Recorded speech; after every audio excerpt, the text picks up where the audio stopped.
Okay, so for 1-5A, we have Shays Rebellion. Now, who were the Shays? Well, they were led by this guy named Daniel Shays. The war had been over for a while, and they still hadn't been paid. So they couldn't even go to court and argue their case. They couldn't even go to court and say, hey, we're not gonna pay this debt because we're not able to economically. They couldn't do that because the courts were closed. And on top of that, they were taxed heavily to help pay off the national debt. Now, this national debt, remember, they didn't have a strong central government under the Articles of Confederation. So all that debt was really crushing them. It was really hard for them to pay. And Daniel Shays was a veteran. Okay, he fought in the Revolutionary War. He's a farmer from Massachusetts. And after the war, things were not going well for him and his fellow farmers.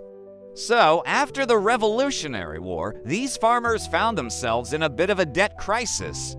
Okay, these were rural protests. They were not happening in the cities. They were happening out in the rural areas where these people felt that the federal government, which was really weak anyway, wasn't paying attention to them, and that the state governments, which were a little bit stronger, weren't paying attention to them either.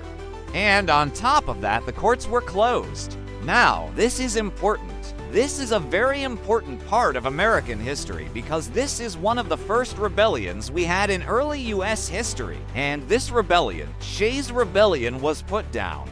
But it showed the weaknesses of the government under the Articles of Confederation.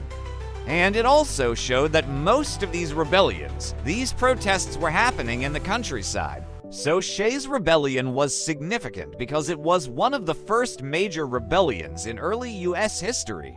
If you click on that link, you will find tons of helpful resources, including a review packet practice tests and full-length videos that will help you get an A in your class and a 5 on your exam in May. It was a protest against the high taxes and the debt that these farmers owed. And it showed the weakness of the government under the Articles of Confederation. Now, if you want more help with 1-5A, there's a link below to my full review packet. Alright, I hope this video helped. And if you want more videos like this, just click right here and I'll see you in the next one.